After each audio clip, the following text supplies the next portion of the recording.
Good afternoon, ladies and gentlemen. I would like to greet you all here.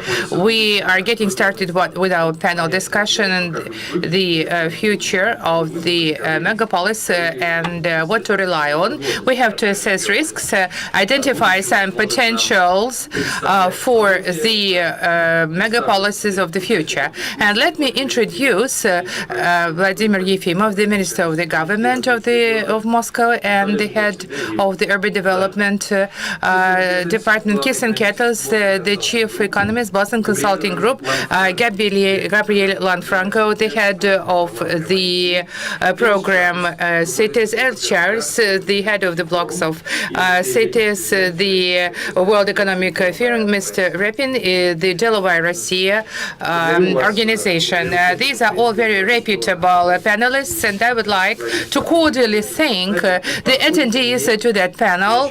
And let me get started with the first speaker, Mr. Kettles, and as a representative of the strategic organization, to describe how the megapolis of this future is going to look like, and what is your vision of that megapolis and its future. Well, thank you very much for the opportunity to be here. Thank you very much for starting off the opportunity to help us start off this discussion. What I want to do is really talk about three issues. I want to talk a little bit about why this interest in urban regions, in metro regions, has grown so tremendously over the last couple of years. What are the underlying drivers? But also, what are the questions that are ahead of us? I want to then talk a little bit about what is the role that city governments can play in addressing these opportunities and challenges are ahead of us. I think we need to become much better in differentiating the role of a city as an urban agglomeration from the role of city government and what it can do to raise competitiveness and increase prosperity in a certain location. And then I want to finish off with a couple of comments on Moscow that I hope can stimulate a little bit our discussion and try to move us forward. So over the last couple of years, what we've really seen is an explosion of the interest in urban areas, and we just talked a little bit about that. Sometimes you could argue that maybe this really went too far, because certainly if you look at the US discussion, for a number of reasons, but some of the authors seem to believe that now it is for cities to solve all our global problems. You know, whether it is a democratic discontent, whether it's climate change, whether it's social inequality, all of the things have to be solved by cities. Well, it's certainly true that all of them really come together and become very visible in the large cities in the metropolitan areas of this world. Now, if you want to understand why the focus has really shifted so much to metropolitan areas and cities, where in the past we talked about nations, national competitiveness, and national economic development, it is important to remind ourselves that we just a couple of years ago passed the threshold where a majority of our global population actually lives in cities. So, you know, in the 50s there was this quip in the U.S. that they asked Will Sutton, who was a very well-known or notorious bank robber in the U.S., why do you rob banks? And he said, well, it's where the money is. You know, why are we interested in cities? Well, because that's where the people are. And this is increasingly true, and even more the value creation. We also see that a lot of the job creation is really happening in the large city areas. Now, what are the fundamental drivers? And I think it's important to understand that this is not so much because of something that cities themselves have done. It is really that they're driven by the fact that our economy has changed. And my colleagues here in their work in Russia talk a lot about the new economy. What that really means is we've moved to an economy that is driven by knowledge and is focused on innovation. And in that type of context, the locational factors that we find in cities have become so much more important. This is where we see knowledge concentrate, and this is where we see knowledge driving innovation and new types of economic activity. So is it all just a simple, nice story of growth and urbanization and a new, better future? Well, not really. And I think, you know, there are two challenges that we see in the data. One is what the OECD has pointed out in its work, that we've seen convergence across countries, but divergence within countries. So in a lot of places, I think we're challenged by the large cities racing ahead, really embracing these two new type of economy, while the rest of the country kind of languishes. And that leads to a lot of political issues, Brexit and other type of things. So we need to think about how do we recreate a productive relationship between the leading cities and the rest of the countries. The other one is to the right, which compares European regions, European Union regions, urban regions, and rural regions. So you see, on average, urban regions are doing much better than rural regions in terms of prosperity, but there is a lot of difference in performance across urban regions. So just being a megacity or an urban agglomeration is not enough to be successful. It depends on what you do. So let's talk a little bit about what are these factors then that make you successful as a city now and as a city in the future. And the first observation I think that is important to make is that it's not just what the city does itself. It is also what the global economy around it looks like and how national policies shape the context in which you as a city operate. And I think it's very important to remind ourselves, cities are not smaller versions of a country. They operate in a national context, and it's really about how do we find a productive relationship and do things that the national government can't do, but engage with the national government in a productive way. So if you think a little bit more about what the roles are that the city can play, actually it's important to start with the basics. A city that is not delivering the public goods and services that its citizens require, infrastructure, education, healthcare, and those type of things, waste collection, is not going to be able to drive that city to the new economy. It's an obvious fact, but I think we shouldn't jump just to the new sexy stuff without doing the other things. Mr. Gills, I'm so sorry to interrupt, but could you please make sure you're using the microphone? Thank you. I'm very sorry, yes. I will try to speak more in the microphone. But what we need to do is to then think about where can we use as a city one of our key assets, which is the connection with the business community that we have and with the other network locally. So what are the assets that we can mobilize that exist in our city? And a city like Moscow has lots of assets. We need to think about who they are and how we can work with them. How can we make sure that we make the right decisions on what from the national government we want to leverage? What do we want to ask for? Is it more money for universities? Is it changes in the national policy environment and national reforms? What is it really that we're there? And then the third point, what do we want to attract to us? No city, and Moscow is not an exception, has all the assets or the human capital that it needs here. How do we get the right people to come to us? And I think that is important to understand that the challenges that cities are now facing in this new model are very different from the old one. It's not just about having a new ambition and being more aggressive and pushing the city forward, but it is about creating new capabilities in city government and finding new working models in which we draw in other players to make sure that we can live up to that expectation. Now let me spend the last few minutes just talking a little bit about Moscow. So we had a team that was working with the city government, and they looked at how is Moscow performing, and I think what we've seen, and this is an Innovation Cities ranking, there are others that we've looked at, but we've seen a dramatic improvements over the last couple of years, and it might be obvious for you that live in the city. I think it's very obvious for people that visit the city from the outside how much has changed in a relative short amount of time. Now, while I think the city should really be proud of these achievements, it's also true that the higher you come up, the thinner the air becomes more difficult. And it becomes more difficult because now you have to make way more choices. What are the new type of assets that we want to build? We've addressed the things where we had weaknesses, but what are the strengths that we are trying to create as a city? What's our role in the Eurasian and the global economy moving forward? So we looked at ourselves, our team looked at a lot of data sources, and I think it's important to really get that into our mindset, that this is not just about brainstorming wildly and saying, oh, what could the future look like for our city? But it's combining ambition with real facts of where the global market is going and what we can offer given the specifics of our city, what we have and where we are located. This is why this type of data is so important. Now, what we found is actually very interesting. So if you want to look at why did Moscow improve so significantly in these type of rankings, It has a lot to do with actually some of our traditional strength that we managed to improve. So kind of the resources in our education system, the capability to invest in science parks and technologies, the things that I think people globally see Moscow is doing already well. The question is now, how are we creating the next type of activities to really move us further? And so I think this tries to then describe a little bit what the next step might be. It is really about the choices of how we want to position Moscow in the future. What is our ambition? What is our value proposition?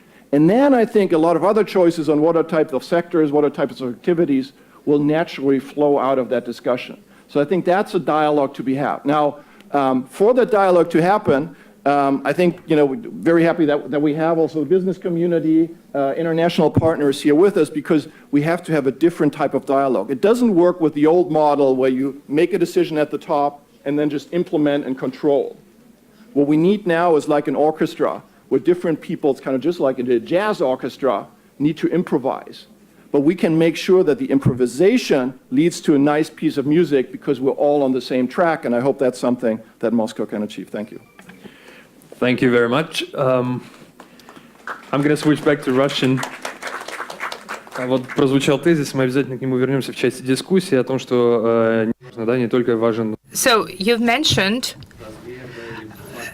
that the size or the mere fact whether we have an agglomeration or not, this is substantial. Sochi, of course, is not Los Angeles, but the magnitude and the scale looks different. So we have some kind of a good theoretical base, and you, in your office, have to take decisions, issue some specific papers so that to make these charts better and more impressive. What are those specific decisions you are taking, and what is the focal point nowadays of your expertise, so that in 10-15 years the economy of Moscow radically changes at the quality level? Thank you so much. I would like to echo the presentation of Christian, that the economy of the modern city presupposes a diversified development. And if we talk about large-scale megapolises, they compete for investments, for talents, for tourists, and other benefits. And proceeding from that components of the competition, we cannot identify some specific sphere to apply our efforts on and to make it a key priority aspect. If we talk about our policy, so we have to subdivide the economy of the city into several component parts. First and foremost, it is the investment policy. That is the basis, that is foundation for the further development.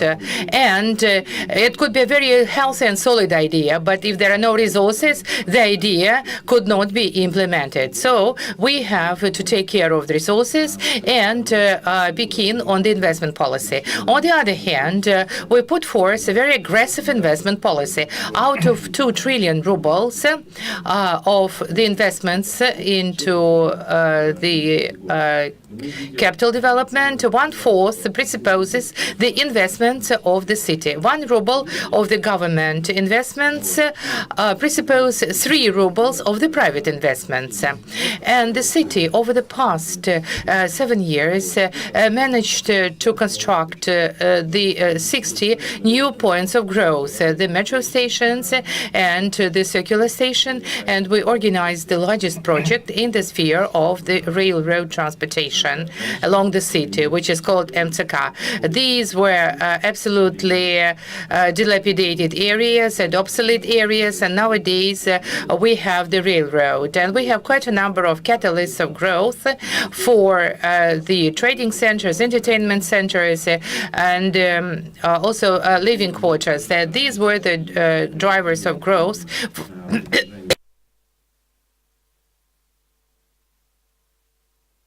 for other cities and towns. And we are keen on technoparks and their construction, and they tend to be really promising ones and the catalysts of the economic growth of the city. And the result of all those investments and activities is that we have a higher share of growth in the Russian Federation vis-à-vis the natural resources sector. And for us, the growth of investments presupposes the mirror growth and tax revenues. And by 70%, we had investments higher in real term, and the revenues part of the budget has become proportionally higher. And also, we are keen on the structural changes in the city. The profit tax is growing, the income tax is growing, and also, we have a higher labor productivity, wages are growing, and we do know that in large cities and towns, the efficiency proves to be much higher in every sphere rather than in the rural areas. And that is all due to the synergy of various sectors of development, institutes of development, and this is a graphic representation of what is going on in the economy of the city, in the structural changes. And as to the tax regime, we wanted to offer good conditions for various businesses and give them flat conditions. And we have to level off these conditions. Some tried to use various loopholes in the past. Some paid, so some invested into the commercial property, some invested into other types of assets, and some could pay 100 rubles as a tax, and some could pay 2,500. But these were uneven competitive conditions. And now everything is transparent, everything is leveled off, and it is relevant to all the spheres we are dealing with. So we created this way some new conditions, putting forth this flat rate. And I would like to further elaborate on that subject as to what are the revenues part of the budget and what should be our active stance as an investor. More than 35% of the budget presupposes some development projects and investments. That is our AIP infrastructural developments and some events targeted onto the reconstruction and rehabilitation and to reactivating certain capacities. Also, we have to think about the social level and the protection of Muscovites, and at least 50% of budget revenues are budget expenditures are those social ones. Moscow is sometimes called as the financial vacuum cleaner. And all the headquarters of the leading companies and major oils have been registered in Moscow. But over the past 6 years, due to the amendments in the federal law, the revenues of the oil and gas sector have become lower by 4 times in Moscow city. And actually, if they do operate in the Moscow city, that's the one aspect of this issue, and that presents the economic policy profile of the city. But they may operate in other regions rather than Moscow. And Christian already mentioned that any megapolis has a right for the future if its economy is well diversified. And we see here a graphic representation as to how Moscow is diversified, and it is a prerequisite for the stability and reliability of the Moscow economy. And we do not have any predominating industrial sector in Moscow. And competition at the external market is changing rapidly, and we not have to be dependent on the market environment. And otherwise, it will be done with the detriment of the budget of the city. And so we provide equal conditions for all the institutions, for all the sectors, so that to provide all the transparent conditions for their development. And Also, there are some other sectors of industry which tend to be the sectors of the society from the perspective of IT, R&D, financial sphere, and they become the key drivers of that growth. And first and foremost, we have to speak about the needs of the megapolis. And megapolis has to deviate from some traditional industries and get away from some physical labor and be focused on the R&D sector, and also introduce some new technologies, and definitely the servicing sector and financial sector will also be predominating. And we see that in Moscow these sectors have really rapid dynamics and positive dynamics of growth. If we compare it with New York, we will see that the share of industry is by 5.5 times higher there. But as to R&D and IT share, it is by 1.5 times lower than in New York. But we're going to balance this structure. We're going to build up R&D sector, financial sector, and the economic, the industrial part will be shrinking. It will be actually growing in the future, but there should be some redistribution of shares of industry. And we are going to be more keen on the science-intensive technologies and on the financial services. And we know where to go and what should be the vector of our development. And if we talk about the economic activity of Moscow and compare it with other financial centers, we know that the potential of Moscow is really vast, and we will define for the future as how to identify those sectors. And first and foremost, we need to think of the foundation as how to develop Moscow further, and so that Moscow becomes a competitive center for talented people, for HR, for tourists, and we really have to compete. Otherwise, R&D and the HR and gifted people will not come here. Sergei Semyonovich mentioned that we have to compete for the human capital, and actually the financial foundation for Moscow is really substantial, as well as the released resources. We have to target them onto the medical care, onto the education, onto the beautification of the city, so that people coming here would like to stay here and feel comfortable. And we see that the competition for the location is in the pipeline, and actually R&D and IT sector and financial sector, and we have to speak about the comfortable conditions and easy business environment for people to operate. That's a top priority issue for us. I guess we will have some time left for the Q&A session. There are quite a number of questions I would like to pose. And we've mentioned social expenditures. They may be perceived as an investment as well. But let me reiterate once again, Mr. Langfranc, the next question comes to you. We talked about Moscow.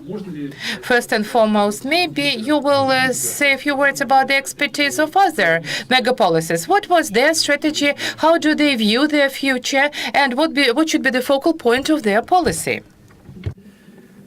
Well, thank you very much. I'm very honored to be here again. I really enjoy my time in Moscow, and every time I come, I see huge differences. The city is prosperous and is changing so fast. So first of all, I would like to say that it's time for implementation. We've been discussing in the last 10 years about different agreements on how to get a common, let's say, a dictionary on what we should do, and we really agree that it's time for sustainability, for resiliency, for walkability. So the question now is, how do we implement that? I would like to share with you a couple of ideas with a couple of concrete cases too. I don't know if I have yeah, thank you. So first of all, we need to focus on a different way of understanding complexity. We cannot keep on thinking on the silos approach or sectorial approach to get solutions done. This is a very simple frame that we use in CPEC to discuss about what's going on with cities. We think that basically there are two main challenges that all cities should overcome. First of all is inequality. Cities are more unequal than 20 years ago. 75% of them are more unequal. Maybe Moscow is not one of the worst cases in this, because you can see that equality is one of their achievements. But the other one is related to climate change and resiliency, how cities start to prepare to mitigate and adapt to climate change.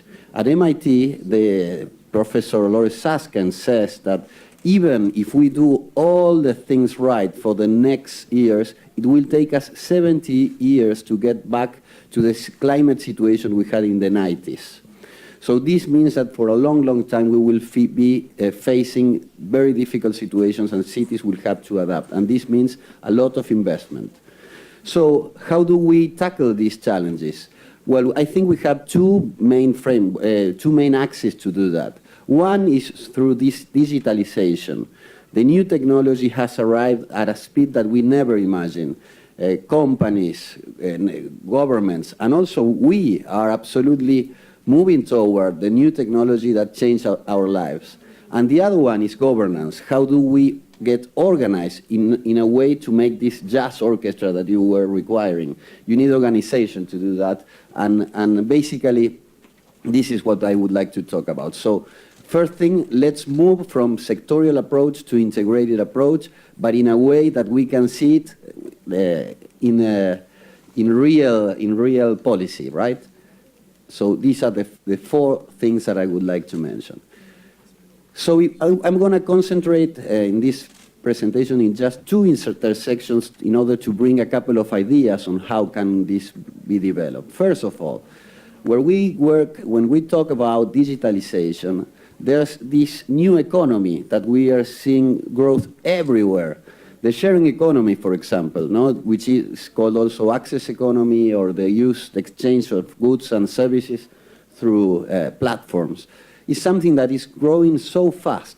In 2015, it represented 5% of the global economy, and is expected to rise from 30 to 50%, according to different estimations, just in 2025. So this is just around the corner.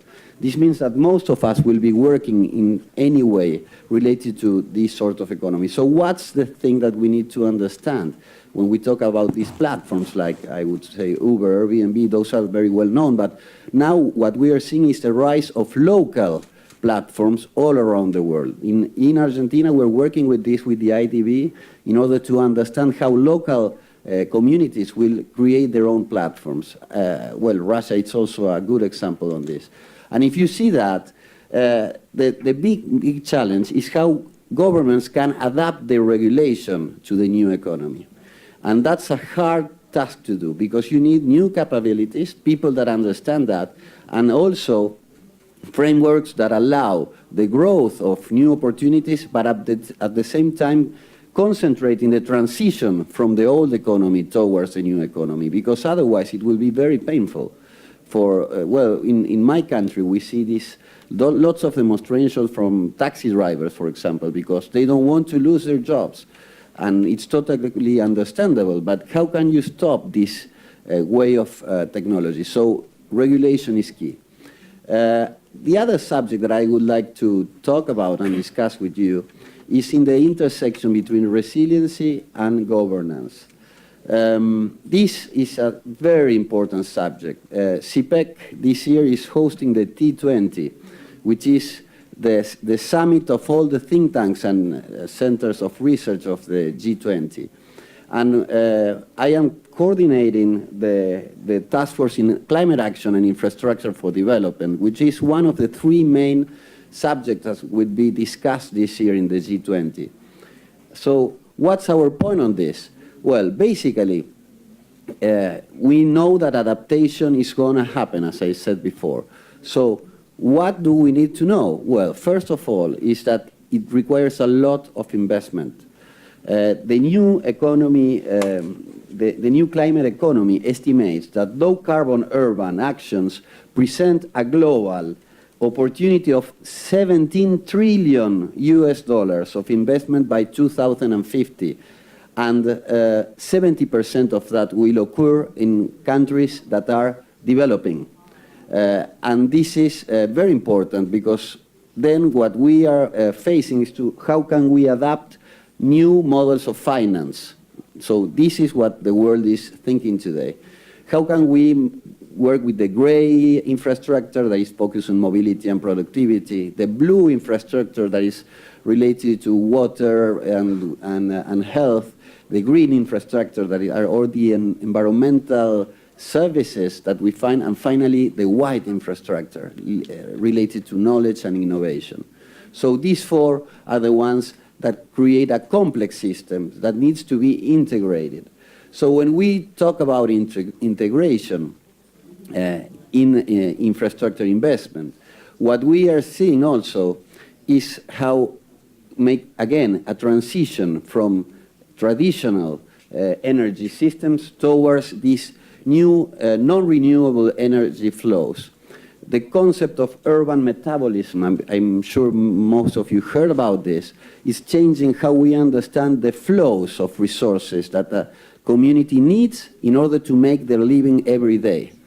We are very used to hear about what's the productivity of a city, or what's the level of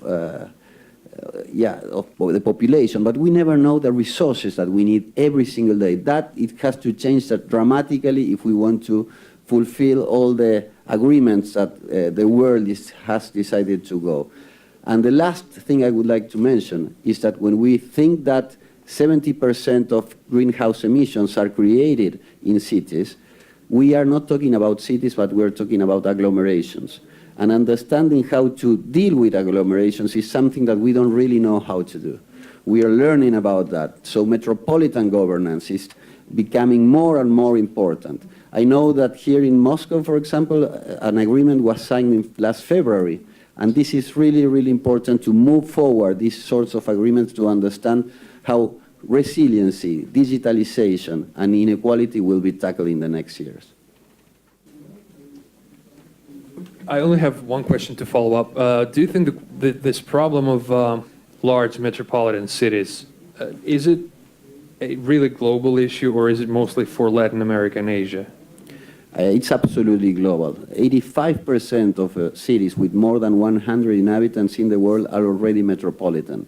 So if you think that as a city, let's have an idea that we're seeing a city from space. We don't see any limits. It's just an urban system. But when you get closer and you start to understand all the fragmentation that we have within different municipalities, different levels of government, different sectors, it's a very complex orchestra. And so to make efficiency out of it is key. Last thing, the OECD created a very good report that is called the Metropolitan Century. It was presented also last year here at the forum. And they say that fragmentation in metropolitan areas tends to make losses from 3 to 6% of GDP for cities. But when they are organized with any way of metropolitan organization, this loss could be reduced to 50% of it. That's a lot of money. So from an economic perspective is key as well. Спасибо большое. Ну вот на самом деле я слушал выступление, да, вроде бы... Thank you very much. I've listened to your presentation.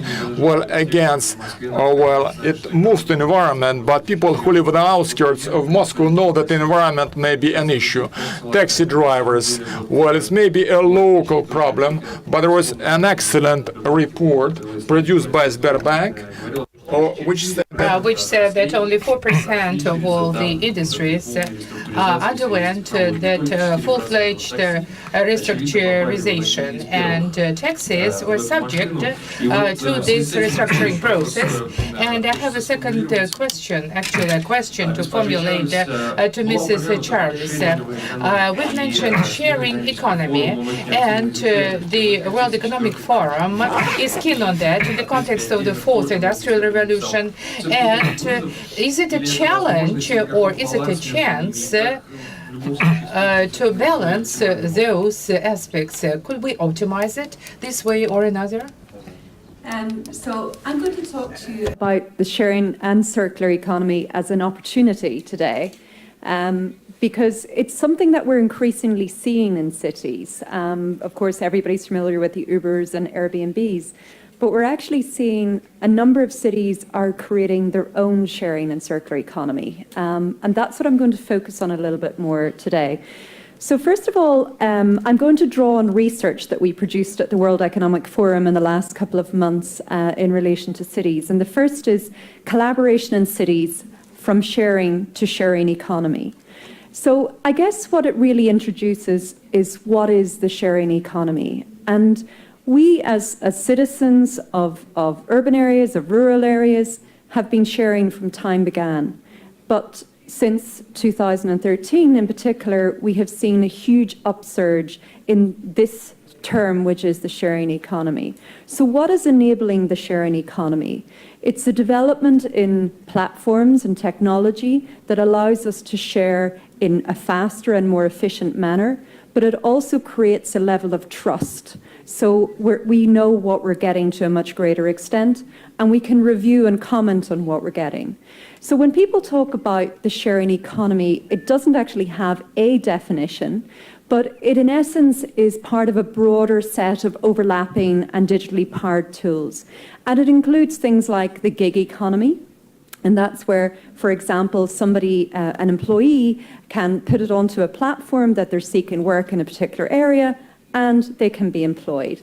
It includes peer-to-peer. So in that context, it's something like Easy Roommate. So that's a decentralized economic system that allows you as a peer to sell something and another peer to buy something. It also includes the collaborative economy. And a very good example of that is Park and Fly, which is, Park Fly Rent, which is a scheme that you would see, for example, in the Netherlands. So if you rock up to Schiphol Airport in Amsterdam, you're going on vacation for 2 weeks, you can park your car, off you go and fly, and somebody comes in and rents your car for 2 weeks. So that's a classic model that we're seeing. So that cuts out the car hire operator, and you're doing peer-to-peer sharing. We're also seeing the crowd economy, where groups of participants are connected through a platform. And a classic example of that, for example, is Amazon. We're seeing the collaborative consumption, and that encompasses any economic model based on sharing or swapping or trading services, for example. And we're seeing the on-demand model, and that's the likes of Netflix, where you decide you want to consume something at a particular point in time and it's readily available. So what are the types of things that we're seeing shared in cities? We're seeing a lot of sharing in mobility. And indeed, since our report has been developed, there's been even more sharing in what we would call micro-mobility, and that's really in biking and scooting. And there's a massive development in both sectors, both in China and the United States. And in the biking sector, it's moving to dockless biking rather than docked biking, which was something that we've seen a few years back. And the same is established in scooting. So in the mobility sphere, we're seeing ride sharing, we're seeing ride sourcing, ride splitting, vehicle sharing. And that includes the BlaBla cars, Ubers, Lyfts, etc., Uberpool, Liftline, Zipcar, and a lot of these platforms that you're familiar with. But in the accommodation sphere, where it's not just the Airbnbs of this world that are sharing, it's also WeWork. And WeWork, of course, has a We Live model. So we're seeing more communal living, where people, particularly millennials, are adopting new approaches to their residential accommodation.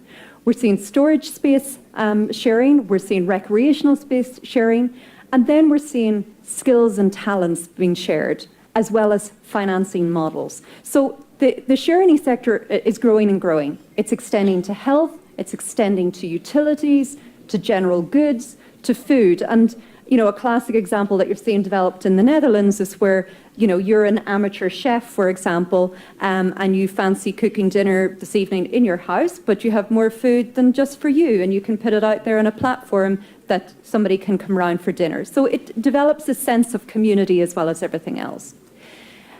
So who are the actors in the sharing economy? It's all of us right here, but it's also for-profits, the big platforms that we're familiar with. It's social enterprises, it's local communities, it's non-profits. But I really want to draw your attention to the public sector and government, because increasingly 2 cities are really exemplars for this. Seoul and Amsterdam are developing their own platform to allow for the development of their own organic sharing economy within their city that meets the needs of the population, rather than just having regulation that responds to platforms. And I think that's something for Moscow to think very clearly about. So the motivations for sharing are very clear. They're economic, they're social, they're environmental for both the users and the providers. And what are the different roles for government in sharing? I think one of the principal roles that we're hearing a lot about in government is around regulation. And if you think about the likes of an Uber, what kind of decisions does a regulator have to make? They have to think about the protection and safety of their citizens. They also have to think about the existing economy that is in the city in terms of the taxi drivers and how that can coexist with this new economy that is being created as a result of the Ubers or BlaBlaCars, etc. They also have a role in terms of enabling, as I just pointed out, around creating their own organic sharing economy within the city. And they can be integrators and implementers, and they can be collaborators. The second thing I wanted to point to is some research that we did very recently, published in the last couple of months, which is on the circular economy in cities. And this is an evolving model for more sustainable urban futures. So what do we mean by this? Really what we mean is embracing a circularity approach to the way the city operates and the goods which are consumed within the city. What we're seeing is that urbanism is driving consumption. And from 1900 to 2015, for example, we've seen urbanism increase from 14% to 54%. The UN predicts it will be 68% by 2050. And in fact, very recent European Commission research suggests that that's completely wrong, and it will reach 84% by 2050. So we're seeing that we're increasingly living in an urban world. In that context, the more urban we are, the more we tend to consume. And what is believed is that consumption will grow from 40 billion tonnes in 2010 to 90 billion tonnes by 2050. However, we're living in a world where we're starting to run out of resources. So in that context, we need to think very differently. So we need to think around how can we upcycle, how can we recycle, how can we repurpose. But the big barriers to developing this economy are financial. For example, a lot of business isn't investing significantly in R&D that allows products to have a longer lifespan or to be repurposed or upcycled. Also, institutional, from a government point of view, governance is lacking in this regard. And there's also a lack of social awareness here, and there's also a lack of technical capabilities. The social economy is useful in the context that it allows us to make a useful application of materials, it allows us to recycle, to recover, it allows us to extend the lifespan of products and parts, and it allows us to come up with a smarter product use and manufacturing purpose. So it is a relatively new concept, but we're starting to see countries and cities developing policy around how they can implement the circular economy. And this just gives you an example. I suppose, for example, the Ellen MacArthur Foundation is referenced here, which is located in the UK. And it is a foundation that's trying to work with cities around the world to integrate the circular economy. So I think what I wanted to demonstrate to you today is that yes, the sharing economy is rapidly developing, but behind it sits the circular economy, and it's something that cities should think about adopting. Thank you very much.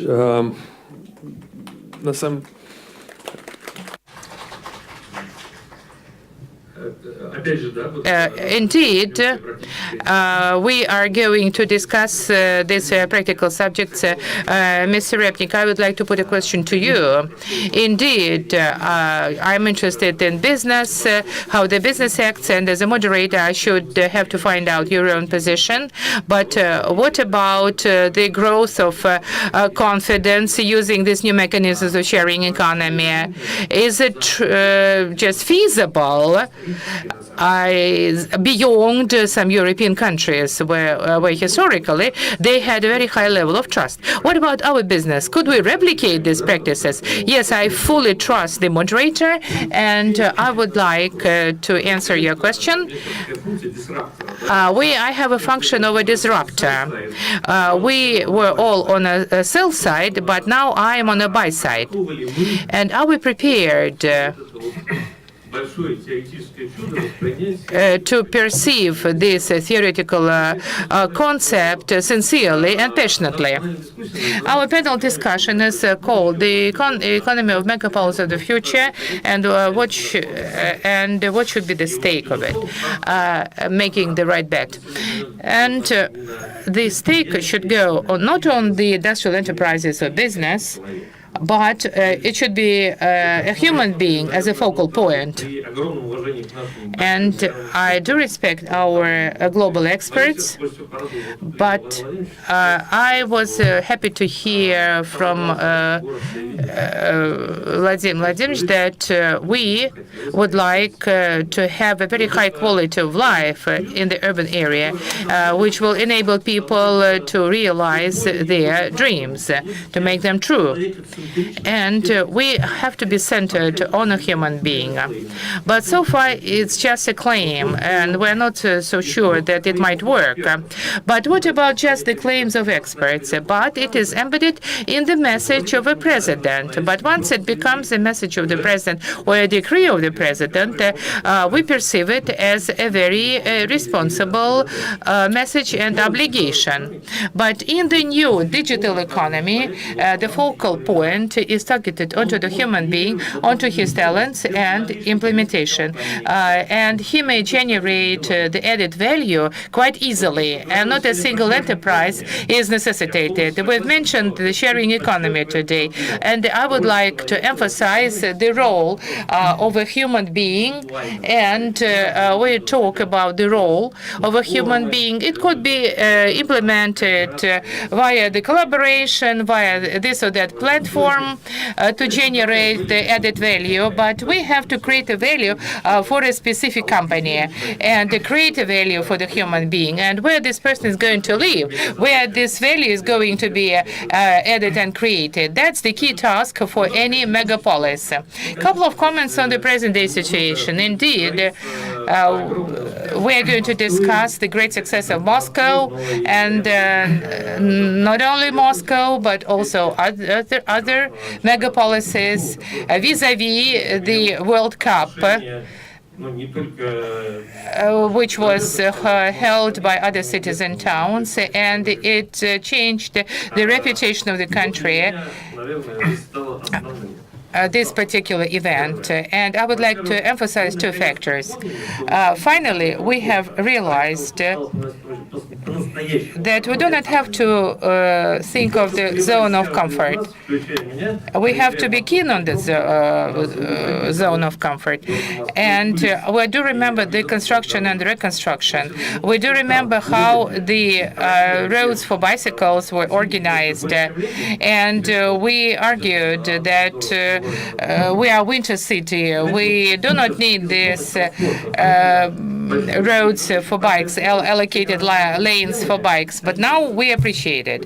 And only brave and courageous cities will be the winners, and they have to be not in the mainstream, but have to have their own traditions. And the same is true of the Japanese economy.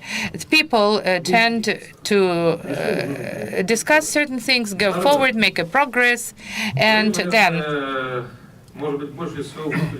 I am proceeding from my own expertise that my friends and my mates share this position.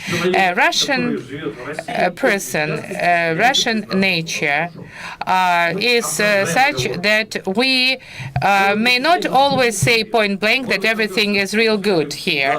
We are somewhat shy to say that everything looks good in Moscow, but we might say, well, it's good, but it might be even better, and it might look even better. We are not always prepared to say something positive. It's just a Russian nature. But only via the cooperation with the other people and relations with other people, like the attendees to that World Championship, we start realizing that we're real good. And thus we trade our city and our nature, and we are competitive, we are good, we are cool, and we don't have to be shy to say so. And let me emphasize that the successful megapolis is a city of happy people, where people feel comfortable, and they will generate the added value and the tax base, and just some fly in the ointment to mention some critical comment. And the worst thing to happen, and we may come down a little bit, and then something comes out of the blue. The level of competition, the level of idea generators like Steve Jobs are not so many, and this level of competition is speeded up every minute, every hour, and every day. And it is not suffice to say about the easiness of opening the business, plugging onto the electric grid, administration, regulation, transportation, ecological factor, but some other things start predominating, which might seem real strange at the first sight and very unusual. And my colleagues may work and have business everywhere. I have a colleague from Barcelona, and they tend to say that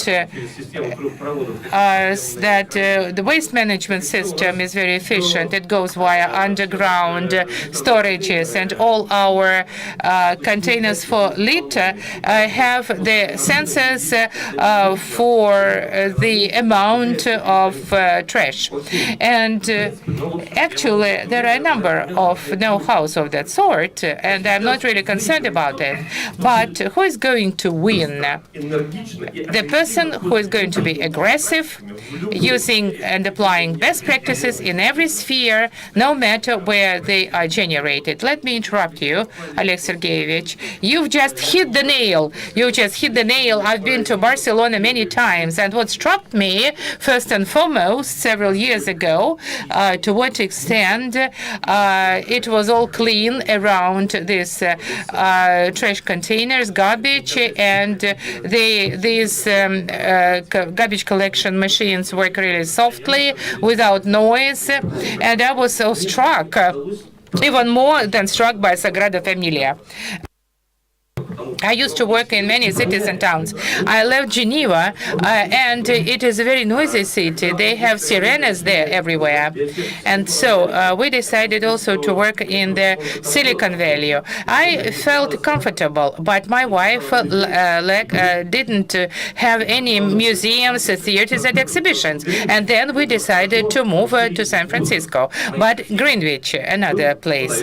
But our main neighbors were about 80 years old. And my wife by that time was 24, and she felt uncomfortable in this waiting room. And so we've been moving all over the world, and we realized that every city and town had its striking features, including Moscow. But we need to teach how to sell ourselves. We have to learn how to sell ourselves so that to be competitive.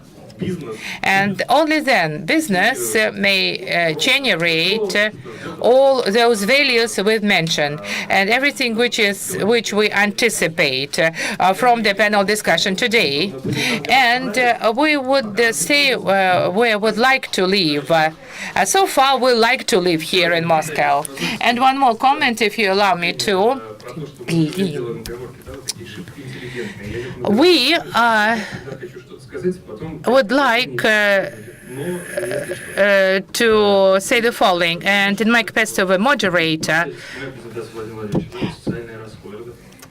and I would like to refer to Mr. Putin's statement about the social expenditure. Sometimes we say that we're not liable and 100% obligated to rely on ourselves and speak on what is going to happen in the future. Just a couple of comments on what we may speak about Moscow, and just resume and summarize what has been mentioned. Without doubt, large cities are growing. Urbanization is a trend which will be sustainable in the next decades, and this trend reflects the general demand, global demand for higher efficiency. If we look at sharing economy, it's just improving efficiency of a unit of equipment, of a unit of money, of a unit of resources. When each one, without having an opportunity to something bigger, has an opportunity to benefit from that bigger thing. If we look at the objectives of a city or of any urban economy, of any metropolis area, in our perspective, it's the objective never to stop and to never to believe that everything has been done. The key words of our leader, when are you going to stop? We're never going to stop. In order to stand still, you have to run, but to move forward, you have to run twice faster. Our objective is to run 3 or 4 times faster, to catch up with the changes that occur globally, and to try not to just collect and pick the best practices, but to set the best practices, to pave the way. Only this will allow us to become a city where Muscovites will not only would like to stay, and our nationals would like to stay, but will have people from other cities and other countries coming to us. Thanks a lot. Thanks a lot. Thanks to speakers and thanks to guests of this panel session. We're coming to an end. Thank you.